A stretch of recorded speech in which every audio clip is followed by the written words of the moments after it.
அய்யனார் துணை அடுத்த வர எபிசோடில் பார்த்தீங்க அப்படின்னா, நிலா வந்து ஆஃபீஸில் வந்து சாப்பிட்டுட்டு இருக்கும்போது சோழன் வந்து கால் பண்ணுவார். உடனே சோழனோட காலை அட்டன் பண்ணி நிலா கொஞ்சம் தனியாக போய் நின்று பேசிகிட்டு இருப்பாங்க. அப்போதைக்கு பார்த்தீங்கன்னா, அவங்க ஆஃபீஸில் ஒர்க் பண்ணுற முருகன் அவங்க சாப்பிடும்போது பார்த்தீங்கன்னா, தெரியாமல் அங்கே ஒர்க் பண்ணுற ஒருத்தன் வந்து தட்டி விட்டுருவாங்க. ஸோ அவங்கள பார்த்தீங்க அப்படின்னா முருகன் வந்து திட்டுவார். ஆனால் சோழன் வந்து நிலாவை தான் அவர் திட்டுறாரு அப்படின்னு நினச்சிக்கிட்டு வேகமாக நிலாவோட ஆஃபீஸ்க்கு வந்து எல்லாரும் முன்னாடியும், யாருங்க அவங்களை திட்டினது, இப்படி தான் திட்டுவீங்களா அப்படின்னு சொல்லிட்டு அந்த முருகனை பார்த்தீங்க அப்படின்னா ரொம்பவே ஆஃபீஸில் எல்லாரும் முன்னாடியும் கத்திட்டு அங்கேருந்து போயிடுவார்.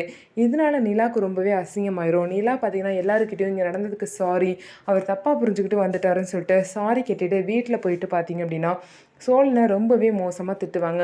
உங்களுக்கு கொஞ்சம் கூட அறிவு இல்லையா, இந்த மாதிரி தான் ஆஃபீஸில் வந்து கத்துவீங்களா, என்ன நடந்துச்சு ஏது நடந்துச்சுன்னு தெரிஞ்சுக்காமையே இந்த மாதிரி வந்து பேசிட்டு போயிருக்கீங்க, எனக்கு எவ்வளோ அசிங்கமாக போயிடுச்சு தெரியுமா, ஒருவேளை என்னை வேலையை விட்டு தூக்கியிருந்தா என்ன பண்ணியிருப்பீங்க, அப்படியே அவங்க என்னையே திட்டினாலும் உங்களுக்கு என்னங்க வந்துச்சு, நீங்கள் எதுக்கு வந்து கேட்கணும் அப்படின்னு சொல்லிட்டு நான் சோழனை திட்டுறாங்க. அதே மாதிரி பார்த்தீங்கன்னா பல்லவனும் அதுக்கப்புறம் சேரன் எல்லாமே சோழனை தான் திட்டுறாங்க.